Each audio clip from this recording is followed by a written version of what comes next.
안녕하세요. 틈틈이와 알아보는 미국 주식 틈틈입니다. 네, 안녕하세요. 오늘은 의료기기 회사 스트라이커, 티커는 SYK. SYK. 네. 이 기업 하나만 한번 제대로 파헤쳐 보겠습니다. 네. 오늘 깊이 있게 들여다볼 기업 바로 스트라이커입니다. 혹시 스트라이커를 그냥 고관절이나 무릎 임플란트 만드는 회사, 이 정도로만 알고 계셨나요? 보통 그렇게 많이들 아시죠? 사실 저도 처음엔 그랬는데 자료를 파다 보니까 생각이 완전히 바뀌었어요. 아, 어떤 점에서요? 이 회사는 이제 로봇 수술하고 인공지능 AI를 통해서 미래 스마트 병원을 설계하는 뭐랄까 기술 기업에 훨씬 가까워 보이더라고요.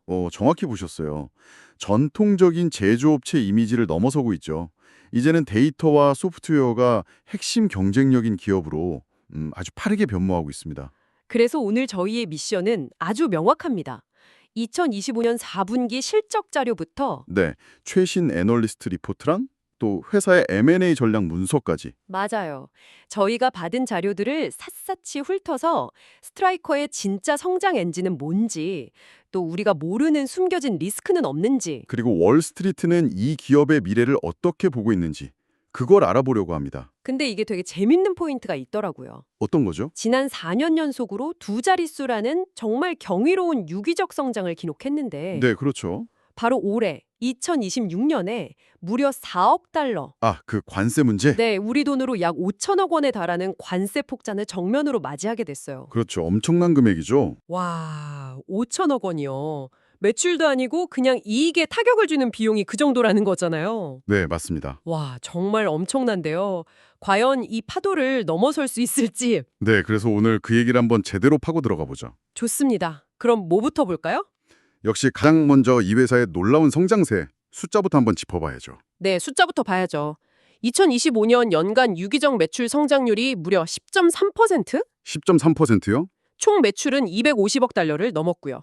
아니, 연 10%가 넘는 유기적 성장은 정말 대단한데요. 그렇죠. 이 정도 규모의 회사에서는 정말 보기 드문 숫자죠. 근데 이 250억 달러나 되는 매출, 이 성장을 이끄는 핵심 동력은 대체 뭔가요? 역시 로봇인가요? 네, 핵심 동력은 단연 수술 로봇 마코예요. MAKO. 아, 그 유명한 마코 로봇. 네, 맞습니다. 이 근데 그냥 로봇팔이 아니라 스마트 로보틱스라는 하나의 지능형 플랫폼이거든요. 플랫폼이요. 네, 수술 전에 CT로 환자의 관절을 아주 정밀하게 3D 모델로 만들고요. AI가 최적의 수술 계획을 짜주는 거죠. 와, AI가요? 그렇죠. 그리고 실제 수술 중에는 햅틱, 그러니까 촉각 기술로 의사가 계획된 범위 밖으로 조금이라도 벗어나려고 하면 로봇이 딱 막아주는 그런 아주 정밀한 시스템입니다. 기술적으로 정말 대단하네요. 그런데 이런 첨단 기술이 실제 수술 현장의 의사들에게는 어떻게 받아들여지고 있나요?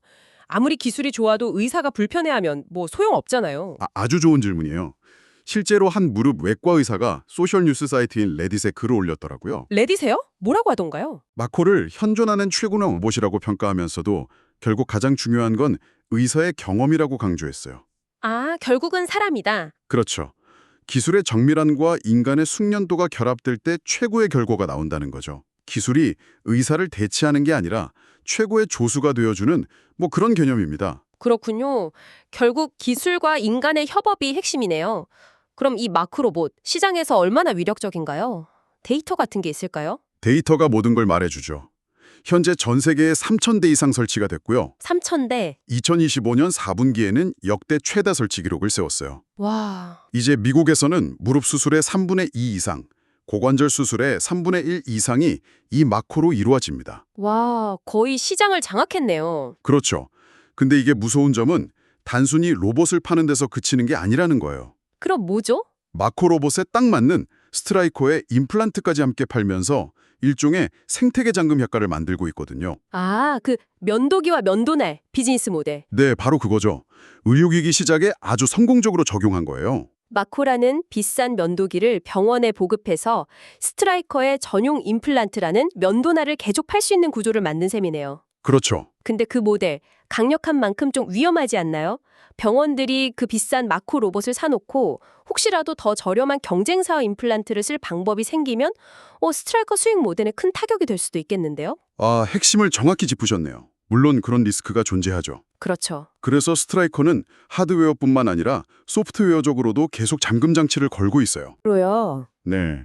예를 들어서 마코의 수술 계획 소프트웨어는 스트라이커 임플란트의 3D 데이터랑 가장 정밀하게 연동되도록 설계되어 있고요. 아하. 또 지적적인 업데이트를 통해서 타사 제품과의 호환성을 사실상 불가능하게 만들죠. 거기에 수술 데이터 분석 서비스 같은 부가가치를 제공하면서 병원들이 굳이 다른 대안을 찾을 필요가 없게 만드는 겁니다. 그렇군요. 그럼 마코 말고 다른 사업들은 좀 어떤가요? 한쪽 다리에만 의존하고 있는 건 아니겠죠? 그럼요. 많은 분들이 정형외과만 생각하시지만 사실 숨겨진 성장축이 또 있어요. 뭐죠? 바로 의료 소모품 및 신경기술, 그러니까 메드셀겐 뉴로테크놀로지 부분인데요. 이 부분이 아주 무섭게 성장하고 있습니다. 메드서지 앤 뉴로 테크놀로지 좀 어려운데요. 쉽게 말해서 어떤 제품들인가요? 그러니까 정형외과 외에도 수술실에서 쓰는 내시경 카메라나 각종 수술 도구들 있잖아요. 네네. 그리고 뇌나 척제 수술에 사용되는 아주 정밀한 장비 같은 사업들도 아주 잘 크고 있다는 말이에요. 이 제품군 모두 2025년에 두 자릿수 성장을 기록했습니다. 와, 다 잘하네요. 네, 이 다각화된 포트폴리오가 바로 스트라이커의 안정적인 성장을 뒷받침하는 든든한 기반인 거죠. 마코 로봇으로 이렇게 강력한 내부 성장 엔진을 갖췄는데 제가 자료를 보면서 정말 흥미로웠던 점은 이 회사가 여기에 전혀 만족하지 않는다는 거예요. 그렇죠. 끊임없이 움직이죠. 지난 10년간 50개가 넘는 회사를 인수했던데 마치 계속 외부에서 새로운 성장 동력을 수혈하는 것 같아요. 이 공격적인 M&A, 큰 그림이 뭔가요? 맞아요. 스트라이커의 M&A는 단순히 몸집을 불리는 게 아니에요. 회사의 미래 방향성을 보여주는 나침반과 같거든요. 나침반이요? 네. 명확한 장기 전략에 따라서 포트폴리오의 빈 곳을 채우고 미래 시장을 선점하는 방식이죠. 특히 최근 두 건의 인수가 이걸 명확하게 보여줍니다. 어떤 것들인지 궁금한데요. 첫 번째는 2025년 초에 약 49억 달러 전액 현금으로 인수한 이나리 메디컬이에요. 이나리 메디컬. 혈전 제거 기기 전문 회사인데요. 이걸 통해서 정맥 혈전 색전증 VT 시장에 본격적으로 진출하는 신호탄을 쏘아올린 거죠. VTE요? 네, 쉽게 말해서 다리나 폐의 정맥에 위험한 핏덩어리, 즉 혈전이 생기는 질환인데 생명과 직결될 수 있는 아주 위험한 병이에요. 근데 이 시장이 아직 기계적 제거술의 침투율이 20% 미만이라 성장 잠재력이 어마어마합니다. 와, 새로운 성장 동력을 아예 외부에서 사온 거군요. 그럼 두 번째는 뭔가요? 이게 정말 미래를 보여주는 인수인데요. 네. 바로 Care.ai라는 AI 기업 인수예요. 이 회사는 병실 내에 앰비언트 인텔리전스, 우리말로는 주변 환경 지능을 구현하는 기술을 가지고 있어요. 주변 환경 지능이요? 약간 공상과학 영화에 나오는 얘기 같은데요? 공상과학 영화 같지만 사실은 우리 부모님이 입원했을 때를 생각해보면 바로 와닿아요. AI 카메라가 병실을 계속 모니터링하다가 환자의 미세한 움직임을 감지해서 낙상 위험을 미리 경고해주거나 와. 의료진이 위생 규정을 잘 지키는지 확인해서 실시간으로 알려주는 스마트 병실 솔루션이죠. 그러니까 간호사가 24시간 내내 지켜볼 수 없으니까 AI가 대신 어머니께서 침대에서 일어나시려 해요라고 알려주는 거네요. 바로 그겁니다. 이건 단순한 효율성을 넘어 안전의 문제죠. 와. 이제 수술실을 넘어서 병원 전체를 관리하고 데이터를 쌓는 솔루션 기업으로 변신하고 있다는 거네요. 그렇죠. 그래서 이게 스트라이커 주가에는 궁극적으로 어떤 의미가 있는 거죠? 그게 바로 경쟁의 판 자체가 바뀌는 겁니다. 판이 바뀐다. 네. 이제 스트라이커는 무릎 임플란트 시장에서 진머 바이오메트와만 경쟁하는 게 아니에요. 병원 전체의 효율성이라는 훨씬 더 큰 시장에서 다른 기술 기업들과도 경쟁하게 되는 거죠. 그렇군요. 이건 단순히 수익원을 다각화하는 걸 넘어서 훨씬 더 넓고 깊은 경쟁 해자, 모트를 파는 전략이에요. CEO 케빈 로버도 2026년에 더 많은 M&A를 할 화력, 즉 자금력이 충분하다고 자신감을 보였어요. 와, 이렇게 완벽한 성장 스토리를 듣고 나니 당장 투자하고 싶어지는데요. 그런데 자료 한쪽 구석에 있는 주가 차트가 계속 마음에 걸리네요. 지난 1년간 주가가 10%나 하락했던데 이 좋은 실적과 미래 비전에도 불구하고 월스트리트는 도대체 뭘 걱정하고 있는 걸까요? 바로 그 지점이 이 투자의 핵심입니다. 빛이 강하면 그림자도 짙어지기 마련이니까요. 스트라이커에게는 아주 명확한 두 가지 역풍이 불고 있어요. 어떤 것들이죠? 첫 번째이자 가장 큰 리스크는 서두에 언급했던 관세 문제입니다. 아, 관세. 2025년에 이미 2억 달러의 타격을 입혔는데 2026년에는 그 2배인 4억 달러의 영향이 예상돼요. 잠깐만요. 4억 달러요? 네, 4억 달러. 특히 상반기에 충격이 집중될 예정이라 회사의 총이익률에 직접적인 압박이 들 수밖에 없는 구조예요. 와, 우리 돈으로 5천억 원이 넘는 돈이 그냥 비용으로 사라진다는 거잖아요. 이건 정말 엄청난 역풍인데요. 그럼 두 번째 리스크는 뭔가요? 경쟁 심화와 일부 지역에서의 부진이에요. 4분기 실적 발표에서도 혈관 허혈성, 그러니까 혈관이 좁아져 피가 잘 안 통하는 질환 관련 사업 부문에서 경쟁이 심해지고 있다고 언급했어요. 아, 또 유럽 지역의 경우 병원들이 비싼 장비를 사는데 좀 더 신중해지면서 자본 장비 투자 환경이 다소 느려졌다는 점도 확인됐고요. 그렇군요. 아무리 시장 선두주자라 해도 거시경제의 흐름이나 치열한 경쟁에서 완전히 자유로울 수는 없는 거죠. 다른 건 몰라도 4억 달러 관세는 정말 크게 다가오네요. 5천억 원이라는 숫자는. 회사가 이걸 그냥 맞고만 있을 수는 없잖아요. 어떻게 대응하고 있나요? 그렇죠. 이런 비용 절감 노력이 한계에 부딪히거나 가격 인상이 시장에서 저항을 받게 될 가능성은 없을까요? 물론 그럴 수 있죠. 그래서 스트라이커의 위기관리 능력이 여기서 나타나는 거예요. 단순히 교과서적인 답변만 내놓는 게 아니에요. 그럼요. 이 회사는 수십 년 전부터 카이젠으로 불리는 지속적 개선 철학이 기업 문화 깊숙이 뿌리내려 있거든요. 아, 카이젠. 그래서 그들이 공급망 효율화를 말할 때는 단기적인 계획이 아니라 수십 년간 단련된 기업의 근육을 의미하는 거죠. 이게 시장에 어느 정도 신뢰를 보내는 이유입니다. 비용이 늘어나는 와중에 오히려 이익률을 높였다는 건 정말 대단하네요. 맞아요. 실제로 이런 엄청난 비용 압박 속에서도 2년 연속으로 조정 영업이익률을 100bp, 즉 1%포인트나 개선했다는 게 놀라운 점이에요. 와, 위기를 그냥 막아내는 수준이 아니라 위기를 기회 삼아서 내부 효율을 더 극대화하고 있다는 증거죠. 스트라이커의 뛰어난 운영 관리 능력을 명확하게 보여주는 대목입니다. 알겠습니다. 성장 스토리와 만만치 않은 리스크, 그리고 회사의 대응 능력까지 다 살펴봤네요. 그럼 이 모든 상황을 종합했을 때 월스트리트의 애널리스트들은 어떻게 평가하고 있나요? 네. 매수 버튼을 눌러야 할까요? 아니면 아직은 지켜봐야 할까요? 결론부터 말하자면 월가의 컨센서스는 전반적으로 매우 긍정적입니다. 긍정적이요? 네. 자료에 나온 28명의 애널리스트 중 21명이 매수 의견을 냈어요.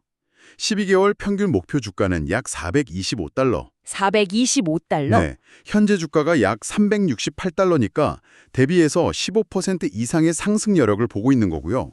미덤 같은 증권사는 454달러라는 훨씬 높은 목표가를 제시하기도 했습니다. 애널리스트들은 관세 리스크를 크게 걱정하지 않는 분위기군요. 혹시 구체적인 가치평가 모델 같은 것도 참고할 만한 게 있을까요? 네, 한 가치 평가 모델 TIKR을 보니까요. 앞으로 연간 9.3%의 매출 성장을 하고 27% 수준의 높은 영업이익률을 유지한다고 가정할 경우 네. 2027년 말 주가를 431달러로 예측하더라고요. 이건 현재 주가 수익 비율 PE가 24.5배인데 이것보다 약간 더 낮은 23.6배를 적용한 거라 상당히 보수적인 추정치라고 볼 수 있습니다. 아, 결국 시장은 4억 달러라는 거대한 관세 리스크보다는 마코로봇의 폭발적인 성장, 그렇죠. 그리고 케어.ai 같은 성공적인 M&A를 통한 미래 확장성에 더 높은 점수를 주고 있다는 거군요. 정확합니다. 관세로 인한 단기적인 이익률 압박은 분명히 존재하고 무시할 수 없는 리스크예요. 하지만 그걸 상쇄하고도 남을 만큼 강력하고 다각화된 실적 성장 동력을 갖추고 있다고 보는 시각이 현재로서는 우세한 거죠. 자, 그럼 오늘 내용을 한번 정리해 보겠습니다. 스트라이커는 더 이상 단순한 임플란트 회사가 아니네요. 네, 아니죠.